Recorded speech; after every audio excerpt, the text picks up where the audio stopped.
Hey guys, Flo from After Lens here, and today we're going to talk about the new MEIKE 35mm T2.1 Super 35 Prime cinema lens. In this video I will talk about my experience shooting with this lens, what I like and don't like about it, and whether or not I would recommend it. As always, this is my honest opinion after using the lens for a few days. This review is based on using it on the Pocket 6K, but most of it applies to the lens itself. Before I start, be sure to subscribe to see more videos like this one, and let's jump into it.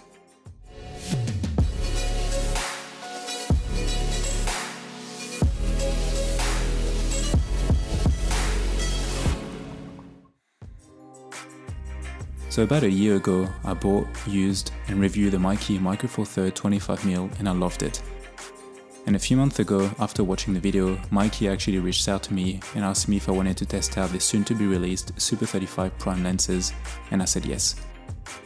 As you probably know, I already own a set of vintage contacts lenses, but having a modern cine lens that isn't crazy expensive is really nice and can be quite useful. I used this lens on my Pocket 6K handheld since it is the way that I shoot most of the time. I had a Tilta mini follow focus, a NICI variable ND at the front, and a 7-inch small HD monitor. That was it. I shot with the lens over a few days. I shot at sunrise, sunset, and also when the light was harsh so I could test the flares. I also tried to shoot as wide open as possible in order to see the bokeh. I took the lens in the city, I took the lens in mountains, and I tried to shoot in varied conditions.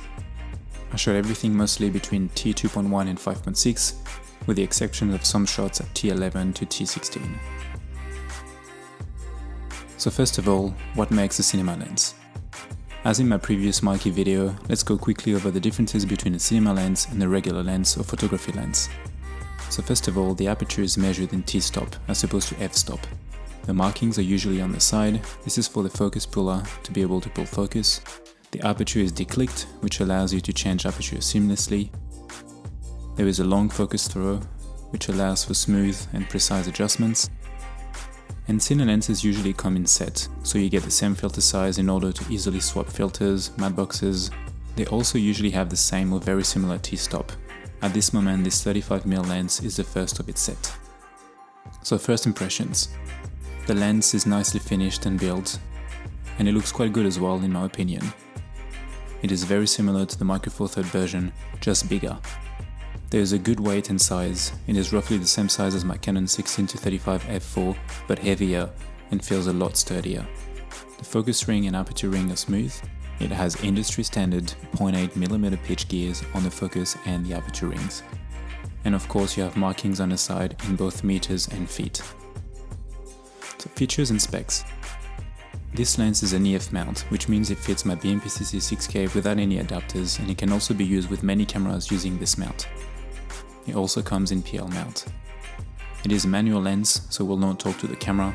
You have to physically change the aperture using the ring, but that is to expect from a cine lens. This 35mm is a T2.1, which allows you to get a pretty decent depth of field, especially with a Super 35 sensor, and it also gives you the ability to shoot in low light conditions.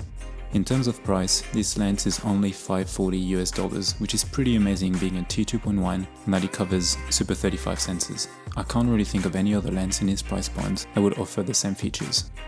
What I like about this lens? The image. I really like the image that comes out of this lens. It has a pleasing look and I quite like it. It is hard to explain, but you can tell straight away when you're shooting with a high quality prime glass. I also found the bokeh to be really nice and not too distracting. I found the lens to be reasonably sharp wide open, not too sharp but also not too soft. I shot a lot at 2.1 and I was happy with the image every time. The filter thread. I love that this lens has a 77mm filter thread. It is great and quite unusual for a cine lens, and that means I can use pretty much any filter I already have. I found myself using the NICI variable ND most of the time, and it covered any situations I was in. A great and light combo. I found this lens to be well balanced on a Pocket 6K. I shot between 2 and 3 hours for each shoot and I was comfortable the whole time. I'm sure this would be the case with any similar sized camera.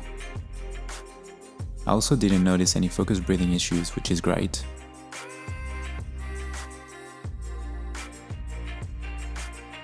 And no vignetting as well. More importantly, I had fun shooting with it.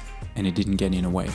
As you probably know, I am someone that likes to shoot run and gun with small setups when possible, and if a piece of equipment bothers me, I just won't use it. This lens made me want to shoot and go out, focus on the small details and try new things. What I don't like about this lens. So in my opinion, the aperture ring is a bit too smooth. Obviously you want it to be, but I found that this one, or at least on the lens that I got, was a bit too smooth.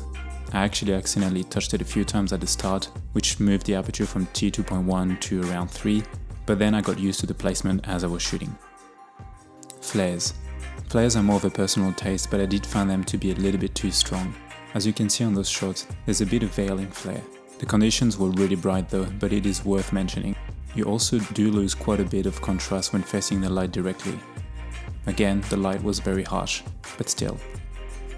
I noticed that when I was trying to focus on something in the distance, like mountains for example, that were kilometers away, if I turned the focusing ring all the way to the end, it wouldn't actually be in focus. And even when I lined it up with the infinity mark on the barrel, it wasn't 100% accurate. I had to move it slightly back. Not a huge issue for me as I use focus peaking all the time, but it would be nice to know that the end of the rotation is the infinity point. As you can see, these points are not deal breakers, but worth mentioning. So the pros and cons on using cinema lenses. These pros and cons are based on my experience and my level of work, if you will. Cinema lenses are obviously the right tool for cinema, TV shows, indie films, but I just wanted to talk about the pros and cons for solo filmmakers and people that own their own small production companies like I do. So the main pros of a cinema lens in my case are the quality of the glass, the smooth focusing, the declicked aperture, and the fact that they usually come in sets. Having a set can also help you getting jobs as you bring your own full package. However, you have some cons as well, which can be the weight, too heavy for a handheld setup for example. The focus throw is a bit long, so you probably need a full focus, which means more money, more bulk. Markings on the side are made for a focus puller, so that means that for a solo operator, it can be tricky as you cannot properly see when looking on the lens from the top. It can be hard to see the aperture for example, especially since the lens doesn't talk to the camera. And of course, the price. Obviously in this case this is affordable, but cinema lenses can fetch a pretty high price. Would I recommend this lens? I would absolutely recommend this lens. I love shooting with it and I'm quite happy with the images that I captured. I am used to shoot with Canon zoom lenses since I shoot a lot of documentary work, but having a solid and affordable Cine Prime lens is great. I feel like shooting with this kind of lenses can also make you a better shooter. I always find that shooting prime forces me to think about composition a lot more.